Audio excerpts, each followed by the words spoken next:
This is Debbie Friedman from Blue Dog Printing and Design, here to show you today how to export from Photoshop with crops and bleeds. So we're going to start with a new document, and for sake of easy numbers, we're going to make it 10 by 10. Make sure it is 300 DPI, and I'm going to just open up a picture that I have here on my desktop.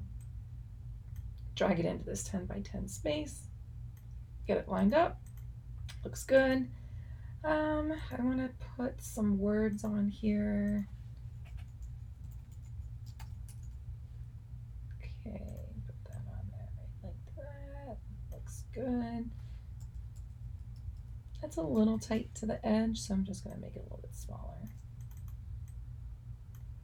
There we go. And I'd like to add a banner here. Let's see.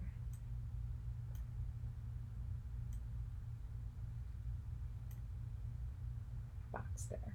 So here we go. It's 10 by 10.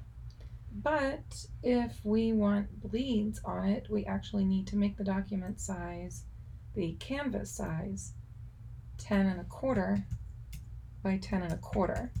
And what that does is it will give us 1/8 of an inch on the top, the right, the bottom, and the left, because we've kept our dot here in the middle. So I'll say okay. And you can see that I need to be able to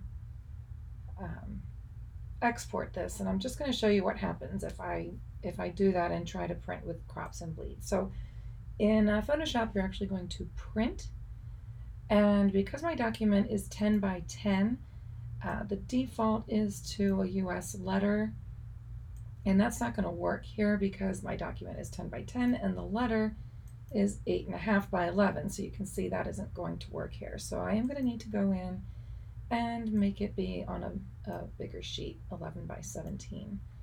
And right here I can see that I want to add corner crop marks. And under functions, sometimes these are hiding like this. Functions, bleed, I'm going to put 1/8 of an inch, 0.125, and say okay. Now when I go to print, it's going to ask me where I want it to print to, and I'm actually going to choose down here, save it as a PDF.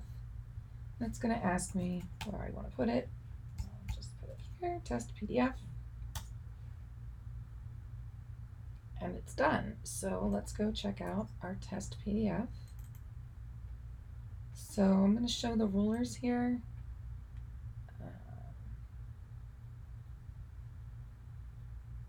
Show the rulers. And zoom in and just show you that this is where we trim it when everything is all said and done. So you can see I don't have a whole lot of bleed here. I don't really have 1/8 of an inch. And down here, my purple bar does not bleed. So I'm going to need to make some adjustments for that. So let's go back to Photoshop. And on my layers, I'm just going to increase the size of this picture to fill in that space. And I'm going to adjust my purple bar to make that go to the sides. Now, sometimes people make the mistake of going up here and changing their image size to be 10 1/4 by 10 1/4. But what happens with that then is that the text also increases, and then you risk that getting cut off. So you don't want to do that. So now what we can see when we go to print, we still have our 11 by 17 here.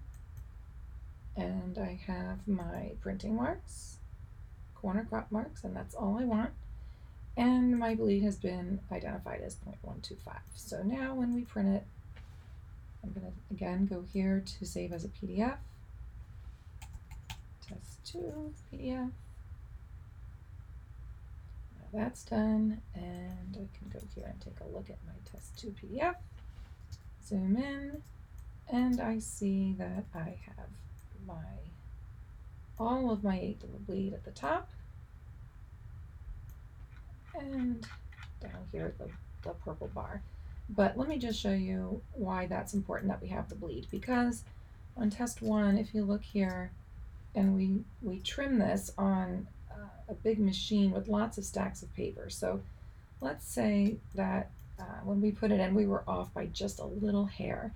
Well, that little hair is going to equate to it having either a white edge, or in this case, the background of the picture, but it's not going to have this right up to the edge, which is what you want. So that's why it's important. If you have any questions, you can always call us 610 430 7992. Thanks so much.